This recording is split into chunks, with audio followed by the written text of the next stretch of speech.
47 жылдан бери билим берүү тармагында эмгектенип келе жаткан Валентина Романова жашы улгайып калса да санарип көндүмдөрдү өздөштүргөнгө жетишти. Ал жаш кесиптештерине тең тайлаша заманбап технологияларды колдонуп окуучуларына аралыктан сабак өтүүдө. У нас с ними налажена обратная связь. Они выполняют письменные работы. Апрель айынан бери окуучулар менен ушул платформа менен иштеп баштадык. Буга балдардын баары кошулган. Кээ бирөөлөрдө байланыштар боюнча суроо жаралса, техникалык кеп-кеңештерди берип чечип алабыз. Окуучулар менен дайыма кайтарым байланыштабыз. Алар жазуу жана ооз-2 түрдө тапшырмаларды аткарышат. Тема боюнча түшүнбөгөн жерлерин доскага жазып, телефон аркылуу жөнөтөм. Ал эми тапшырмаларынын баары электрондук күндөлүккө коюлат. А есть детки, которым нету дома никого, поэтому они иногда сюда приходят, и то не всегда. Бул мектеп гимназиянын 78 предметтик кабинети тийиштүү жабдыктар менен жабдылгандыктан окуучуларды аралыктан окутууга көмөгү тийип жатат. 2 жылдан бери биздин мектепте Эл мектеп аттуу электрондук күндөлүк менен иштейбиз. Бул программада абдан ата-энелерге дагы бизге дагы ыңгайлуу.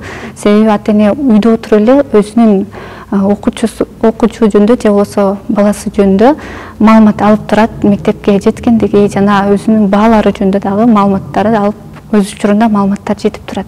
Ал жактан биз расписанияны алдын ала киргизип, тапшырмаларды дагы киргизип жазып турабыз. Айта кетсек, өлкөдө билим берүү чөйрөсүн санариптештирүүнүн алкагында маалыматтык система иштелип чыккан. Бүгүнкү күндө аталган системада студенттер, окутуучулар менен тарбиячылар болуп, жалпысы 1,5 миллион адамдын маалыматтары бар. Электрондук базага күн сайын 15 миңдей адамдын маалыматтары киргизилүүдө. База 1 декабрга чейин толукталып бүтүп, түндүк ведомстволор аралык өзара аракеттешүү электрондук системасы менен интеграцияланат. Онлайн абитуриент деген чоң платформа ишке кирди.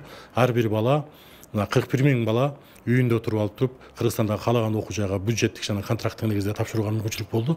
Себеби мына балдарга баягы вирусту жуктурбоо, массалык топтолуусуна жол бербөө, ачык айкындуулук менен коррупциялык тобокелчиликтердин алдын алуу боюнча бул жакшы иш катарында бүгүн коомчулукта бааланып атат. Электрондук түзүлүш болсо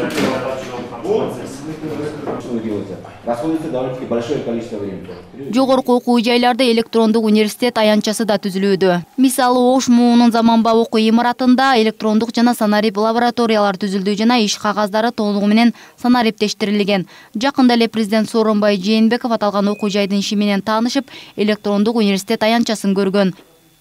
Мээрим Дүйшөналиева, Нурдан Карипбеков, Пирамида.